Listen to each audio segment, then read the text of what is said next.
Uni Emirat Arab akan keluar dari keanggotaan Organisasi Negara-Negara Pengekspor Minyak atau OPEC. Langkah mengejutkan ini diambil Uni Emirat Arab sebagai bagian dari visi ekonomi jangka panjang negara tersebut. Keputusan ini juga disebut sebagai upaya Uni Emirat Arab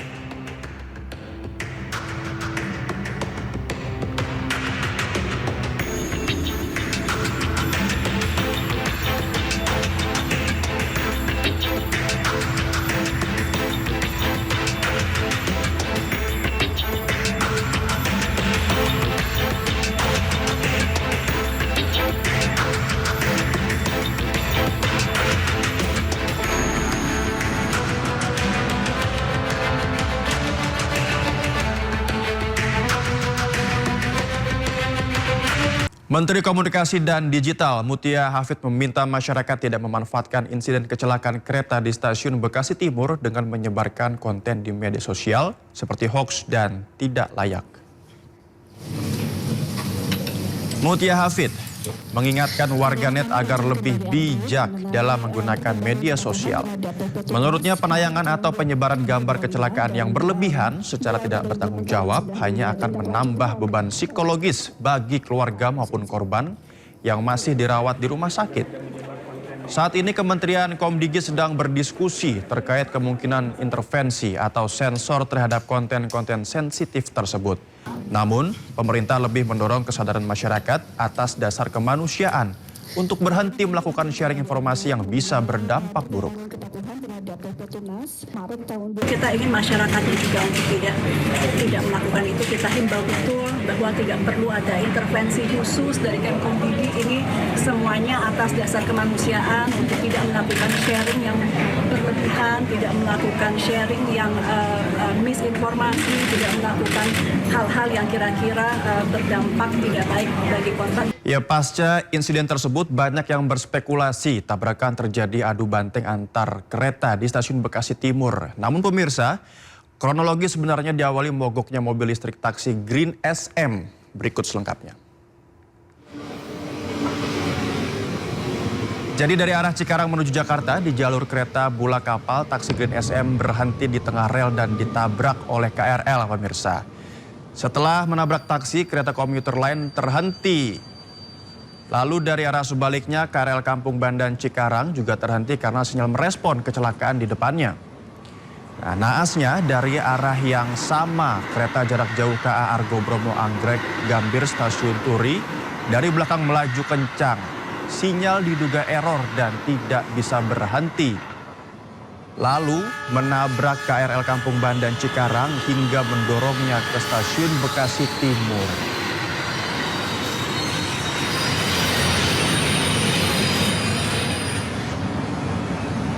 Manajemen taksi Green SM beri pernyataan resmi terkait insiden yang melibatkan salah satu armadanya di stasiun Bekasi Timur. Kendaraan yang terhenti di lokasi kecelakaan diketahui merupakan taksi milik Green SM. Melalui unggahan di Instagram, pemirsa, pihak perusahaan menyatakan mendukung penuh proses investigasi yang sedang berlangsung. Perusahaan juga menyatakan telah menyampaikan seluruh informasi yang dibutuhkan untuk penyelidikan. Green SM juga menegaskan keselamatan menjadi prioritas utama, namun disayangkan tidak ada permohonan maaf pemirsa.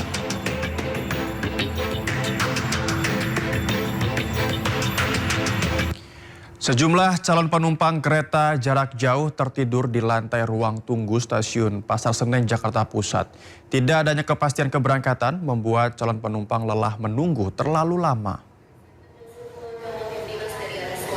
Ratusan calon penumpang kereta jarak jauh kemarin malam memadati ruang tunggu stasiun Pasar Senen di Jakarta Pusat. Mereka tetap menunggu meski belum ada kepastian kapan akan diberangkatkan ke tempat tujuan. Tidak sedikit dari calon penumpang yang kelelahan hingga tertidur di lantai stasiun. Namun demikian, KAI menegaskan tidak ada pembatalan jadwal keberangkatan kereta melalui stasiun Pasar Senen.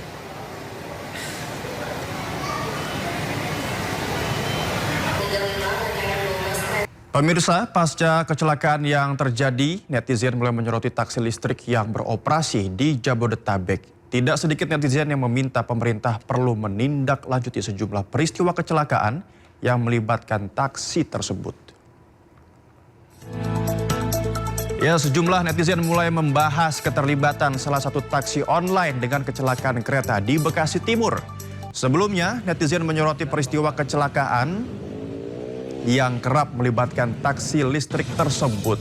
Banyak yang meminta pemerintah harus mengkaji ulang perizinan dan standar operasi taksi listrik. Ayo, gas pelan-pelan. Sementara itu Kementerian Perhubungan dikabarkan akan memanggil pengelola Green SM terkait insiden ini. Sebelumnya taksi listrik ini mengalami mati mesin di tengah rel kereta di jalur Bulakapal.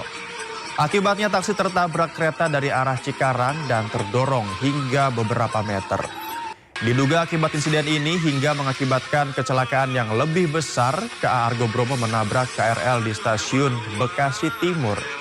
Sementara itu seorang sopir taksi listrik beralasan taksinya tiba-tiba mati dan mengunci saat di tengah rel. Tadi kayak gini nih Pak. Ya, listriknya mati apa? Gimana sih? Jangan listrik. Ya Pak, saya tahu. Jadi biar ada kata-katanya gitu. Ini satu doang kejadian.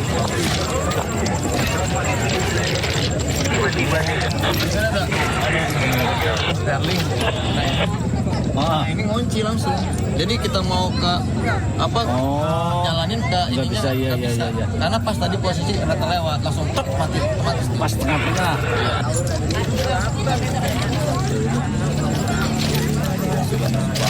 Nggak ada. Nggak ada apa? Nggak. Alhamdulillah nggak ada korban. Nggak ada korban. Nggak ada.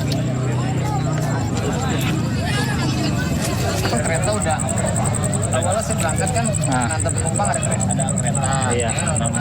Kalau macet udah jauh, kan? Listriknya mungkin nggak connect. Oh, Jadi masih bisa jalan. masih bisa jalan. Nah, pas masih barisan kedua, saya kereta udah jalan, jalan sama dia. Jadi saya jalan tuh, udah gedor-gedor saya. Saya bilang, tak dulu nggak bisa connect. Jadi ngunci. Mau begini nggak bisa. Oh, Itu aja. Ngunci ya. oh ngunci. Jadi nggak gerak, abang langsung keluar pintu, keluar tuh. Belum bang, Oh belum. saya masih di dalam. Oh masih di dalam. Posisi seret ini abang di dalam. Enggak, Udah keluar. udah keluar saya langsung lari buru-buru. Tadi saya kan suruh dia. Ya pemirsa, untuk mengetahui seperti apa perkembangan serta penanganan para korban tabrakan kereta KA Argo Bromo dan KRL, sudah terhubung dengan rekan kami Amrina Rida yang berada di Rumah Sakit Polri Kramat Jati. Amrina, bagaimana proses identifikasi di siang hari ini? Silakan Amrina. Iya, Naufal dan juga pemirsa, kalau berdasarkan pantauan dan juga informasi yang kami dapatkan dari pihak Rumah Sakit Polri Kramat Jati, ini sebenarnya untuk proses identifikasi dari 10 korban meninggal dunia akibat adanya kecelakaan di stasiun Bekasi Timur di RS Polri Kramat Jati ini sudah selesai dilakukan pada kemarin siang, gitu ya. Setelah untuk proses identifikasi ini kemarin dilakukan lebih dari 12 jam untuk proses identifikasi terhadap 10 korban yang dibawa ke Rumah Sakit Polri Kramat Jati ini sudah selesai dilakukan kemarin. Kemudian setelah dilakukan adanya rapat rekonsiliasi, ini pun juga dari pihak RS Polri Kramat Jati kemudian secara bertahap menyerahkan jenazah dari korban yang meninggal dunia tersebut kepada keluarga masing-masing dan informasinya semua 10 korban meninggal dunia yang sebelumnya diidentifikasi di RS Polri Kramat Jati ini kemarin hingga malam hari sudah selesai diserahkan kepada keluarga masing-masing untuk kemudian tentunya dimakamkan sesuai dengan ketentuan ataupun juga keputusan dari pihak keluarga. Oleh karena itu kalau kami pantau memang hingga saat ini untuk proses identifikasi dan juga penyerahan jenazah di RS Polri Kramat Jati sudah selesai dilakukan. Dan dalam proses identifikasi yang dilakukan kemarin, ini Naufal dan juga pemirsa, sebenarnya kalau informasi yang kami dapatkan dari pihak RS Polri Kramat Jati, memang terdapat sejumlah kendala yang dihadapi oleh tim DVI dalam melakukan proses identifikasi. Salah satunya adalah dalam menggunakan metode biometrik ataupun juga identifikasi biometrik. Dikarenakan untuk luka-luka yang didapatkan oleh para korban meninggal meninggal dunia ini cukup parah, terutama sebagian besar mengalami luka di area kepala dan juga wajah, sehingga proses identifikasi di biometrik ini agak sulit untuk dilakukan.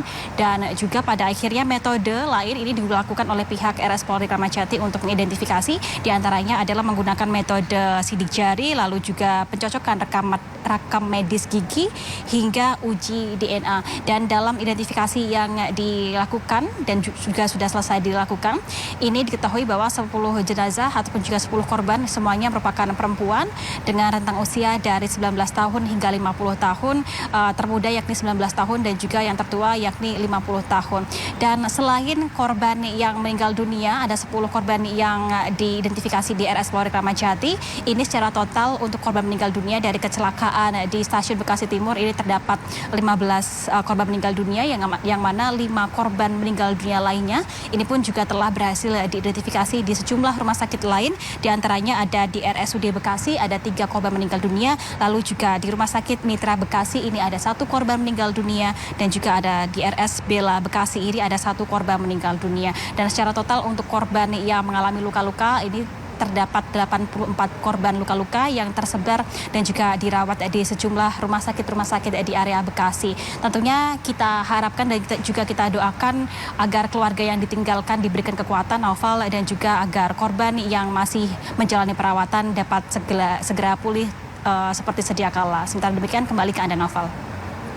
Amin, terima kasih Amrina Rida bersama juru kamera Jaka Samsa atas laporannya. Selamat bertugas kembali.